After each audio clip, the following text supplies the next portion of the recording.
This is Edwin Newman inviting you to meet the press with the Prime Minister of Singapore. Meet the Press, America's press conference of the year and winner of every major award in its field, is brought to you today by Our guest today on Meet the Press is the Prime Minister of Singapore, Kuan Yew, who arrived this week for an official visit to President Johnson. We'll have the first questions now from Pauline Frederick of NBC News.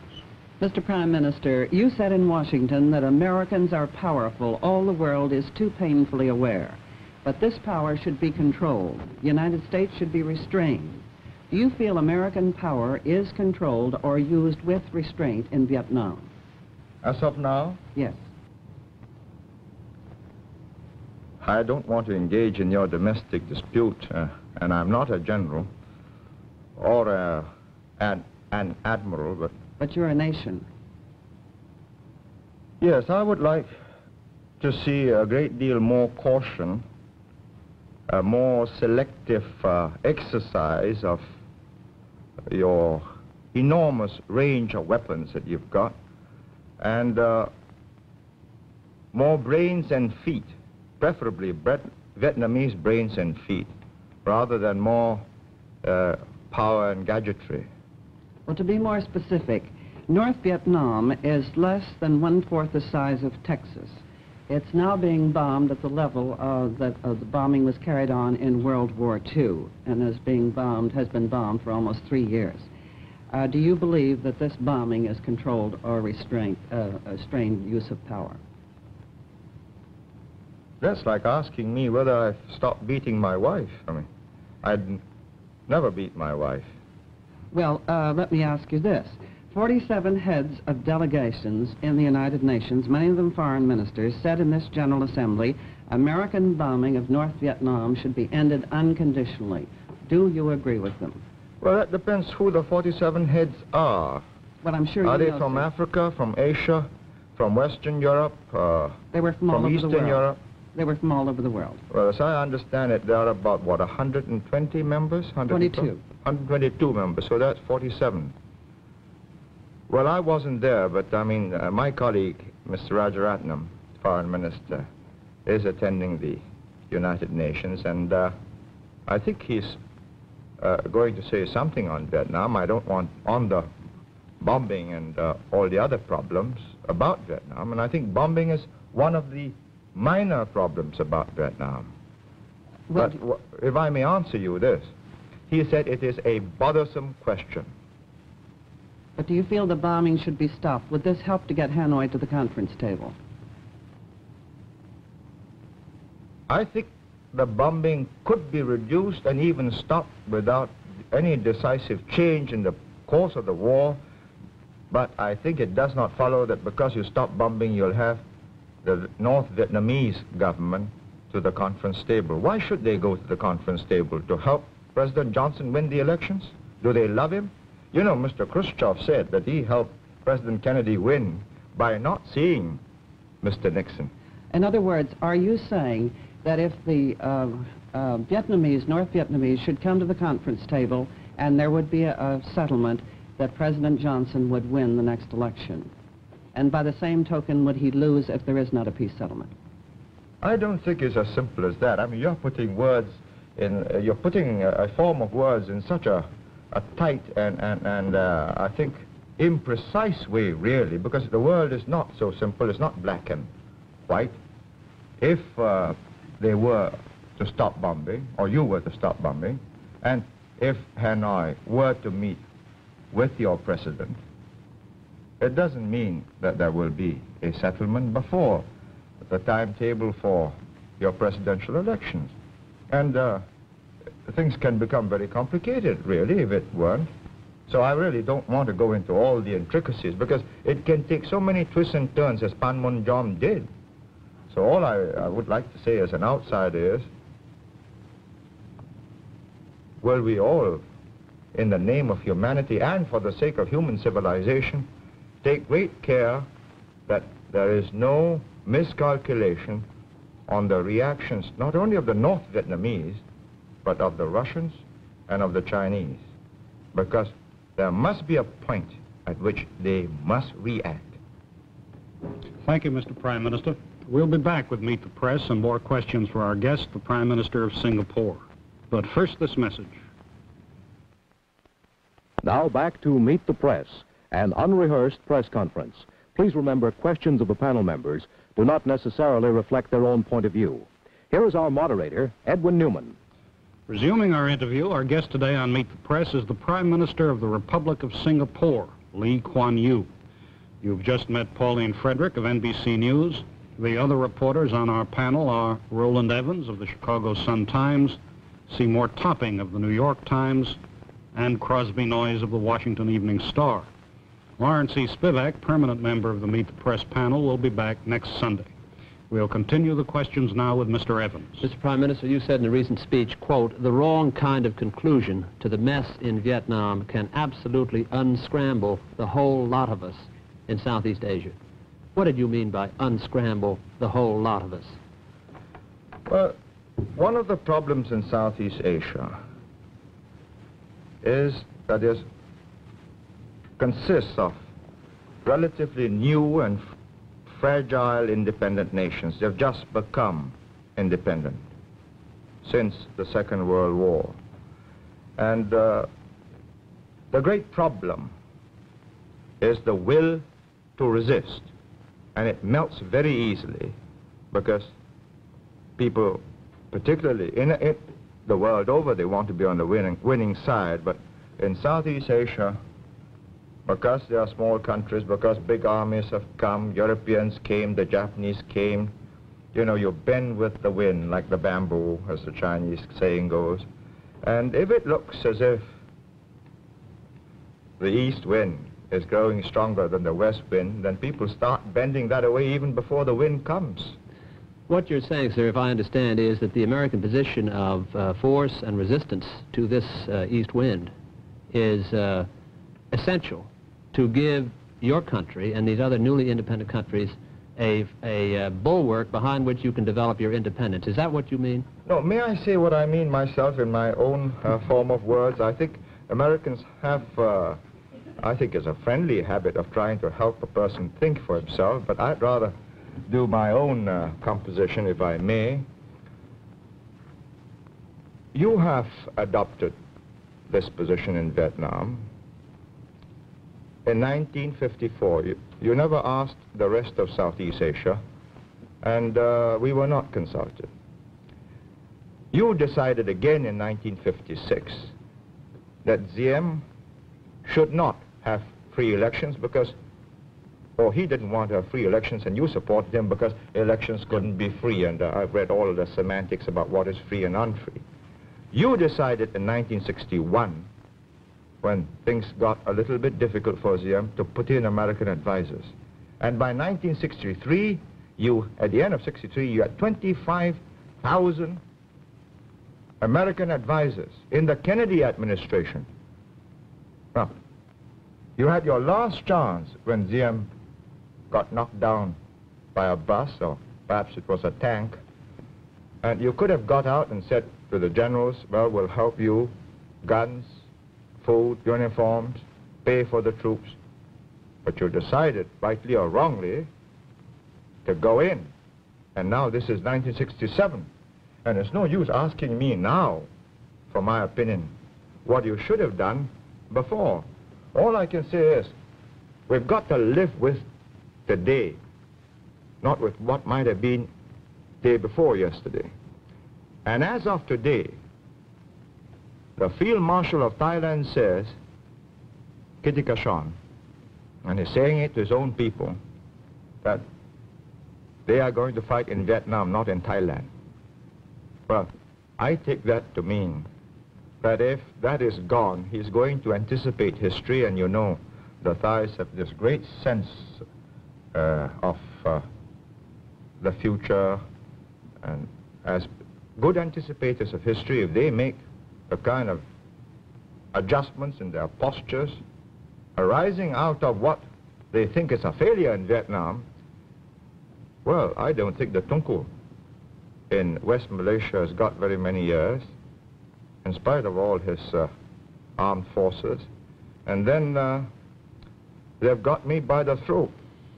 Mr. Topping, Well, if I may again do what my predecessors here have done, recall a speech you have made. Some years ago you said, the Vietnam experience shows that however massive the military cover, however enormous the economic assistance, if the leaders of the people in whose name and whose behalf military cover and economic aid are being given do not set out to secure their own salvation, the end result still is perdition, both for the helper and the helped. Speaking as an Asian, do you think the South Vietnamese are helping themselves enough, or are we here in the United States headed for perdition with our allies? Well, you're asking me a very difficult question. I'm not making any direct contribution in Vietnam, and I think if I were a North Vietnamese, I'd resent the Prime Minister of Singapore passing judgment on the effort of the South Vietnamese. But I think they wouldn't mind my saying that the world will be a much better place if it's not Mr. Rusk explaining what this is all about, but either their president or their vice president, or better still, a new figure in a prime minister. You know? Yes. Forward-looking. Of South Vietnam. Forward-looking, independent, determined, and most important, sincere and honest. Mr. Topping? If I may shift a little here, one of the questions in our minds here has been that about the future of China and its relationship to Southeast Asia. Some people are saying that China is now so divided politically that there is no great danger for Southeast Asia in the future. Speaking as a Chinese who understands China, can you make an estimate or a guess as to the future of China? Do you think in the near future it will become again a unified country, a strongly unified country that might represent some kind of a danger to Southeast Asia? First of all, I can't speak as a Chinese because I'm a Singaporean. I'm of Chinese ethnic stock, and I think this is crucial. I mean, if you ask me to speak as a Chinese... As an ethnic Chinese. Yeah, well, you know, the Chinese People's Republic in Peking will be... I think quite rightfully indignant, and so will the other aspirant in Taipei. But speaking as a Singaporean, with some of the built-in memory programming of the Chinese people, I would say that if you believe that the Chinese people will just splinter up into so many warlord communist committees, each governing a province or even part of a province, then you will make one of the gravest mistakes about Asia. I think I've traveled around the world often, and you know, people don't know that I come from Singapore, and they treat me as a Chinese or as a Chinaman in the old days, as they used to call them. And they used to say, Chiang Kai-shek, you know, in the middle 40s, and nowadays, of course, Mao Zedong. I'd say that they are determined as a people to unify and build a modern, powerful, wealthy Chinese nation. And I say good luck to them.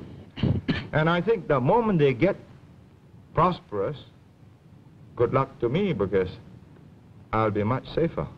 I don't believe, however, you know, the simple theory that they're just going to send their armies across and eat up Southeast Asia. It's too simple. And it's too simple for you, for the Americans, and for us, because then it's naked aggression. The whole of South Asia will gel together and meet an incoming invader. But they've got this make-it-yourself kind of revolution. Wars of national liberation. You know, here's the text. We've got an instructor. He'll teach you how to organize, and we'll slip you a few guns and more if necessary.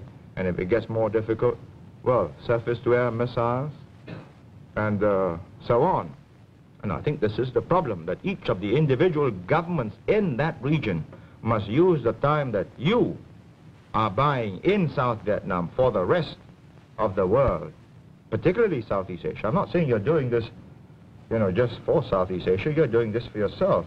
But it so happens that I think I believe that it might get a bit difficult for me if there's a sudden evacuation. And I am determined to use this time to its fullest advantage, and I hope my neighbors will do likewise. Mr. Noyes. Prime Minister, what's the effect in Asia of demonstrations such as we had yesterday in Washington? Well, you know, I get a lot of demonstrations in Singapore, and my students are quite a rambunctious and spirited lot. And I think they ought to be, otherwise I think there's very little future for Singapore. It's a young community, and the young must be idealistic. The young must believe that the world should be more just, and there should be more moral rectitude in the behavior of their leaders, and they protest often in more than just a peaceful manner, because the communists slip into my demonstrations, and, you know, windows got broken so often, and cars get overturned. But at the end of the day, I think decisions have got to be made by adults, not teenagers. But it's got to be made in such a way that when the teenagers become adults and they look back on these decisions, they would be proud of the generation that went before them. Well, let me ask you this, Prime Minister. How confident are you that the United States will continue to supply this underpinning which you consider to be necessary for the non-communist states in Asia over, say, the next decade or so?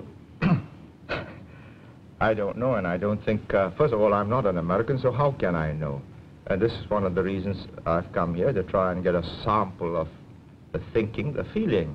I have no doubts that your president has got resolution and determination and restraint, and somebody will probably work out a winning line.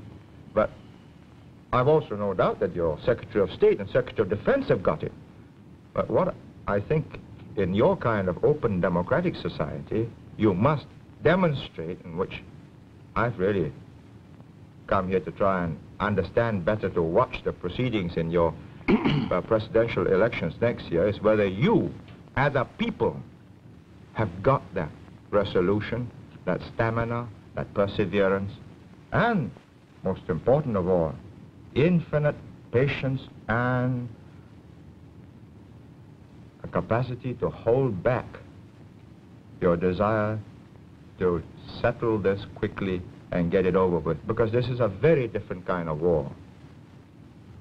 The other side is not in uniform, you are.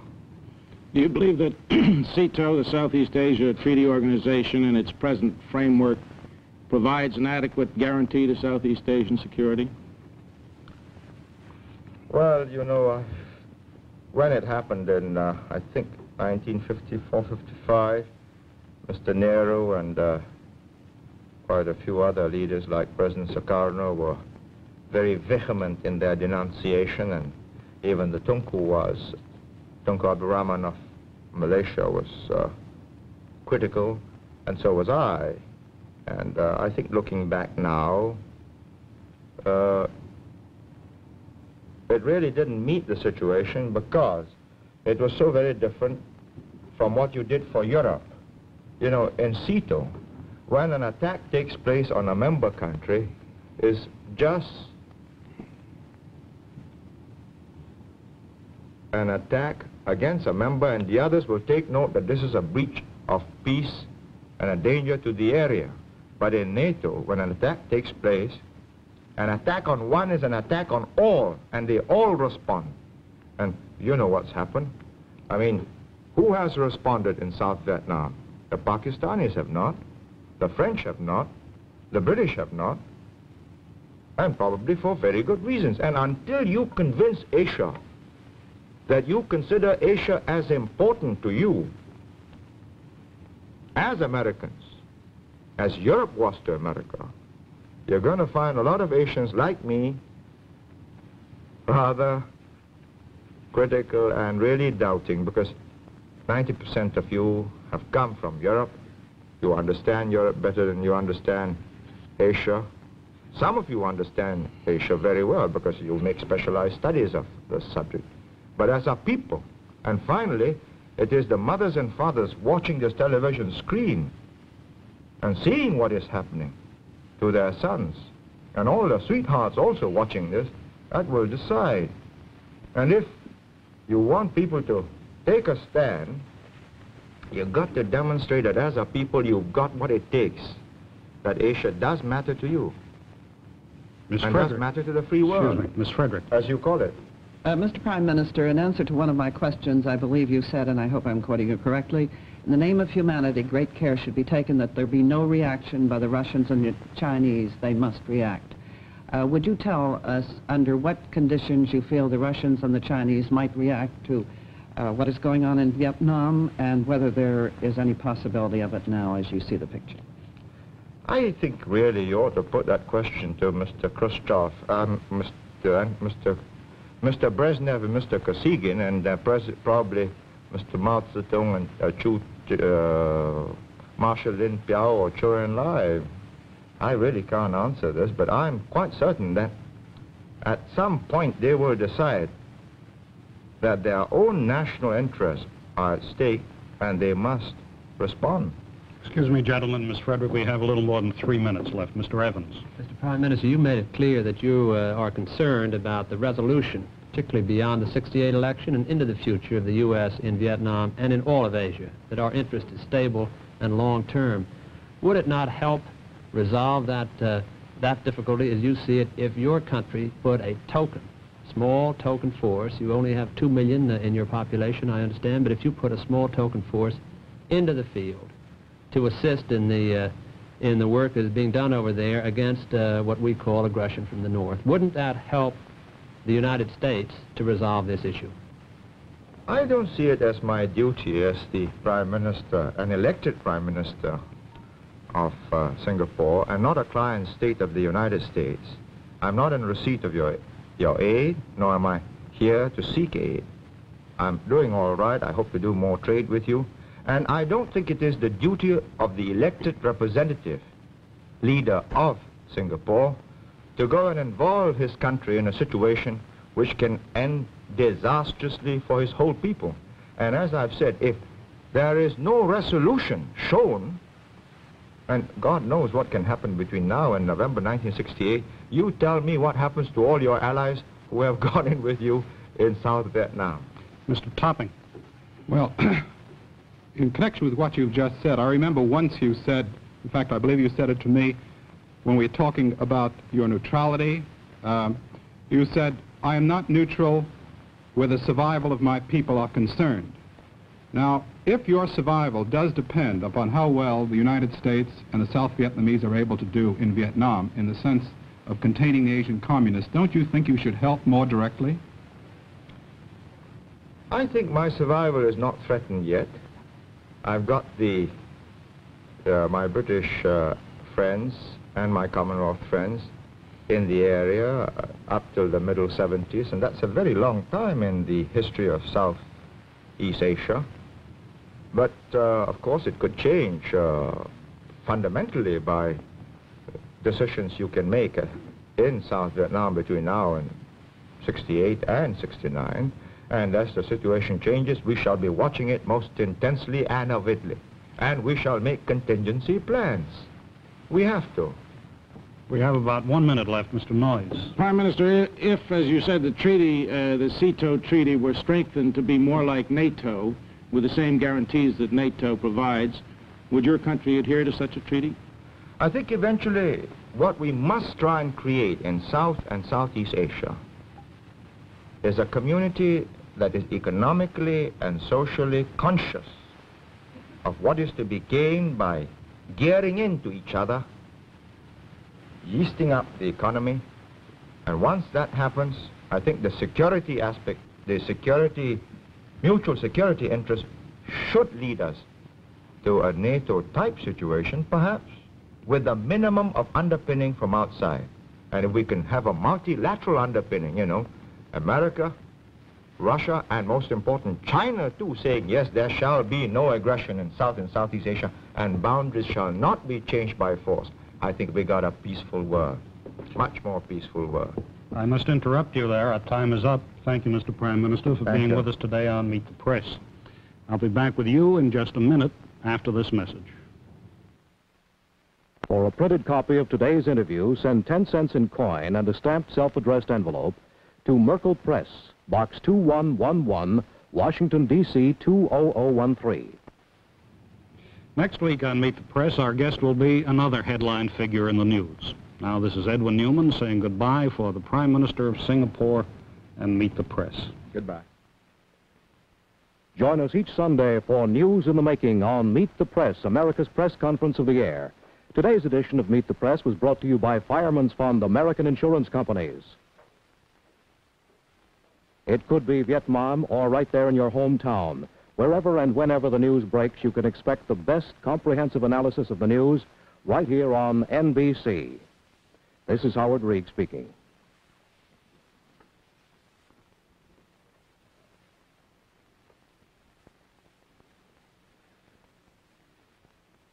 Meet the Press has been a public affairs presentation of NBC News and has come to you live from our studios in New York City.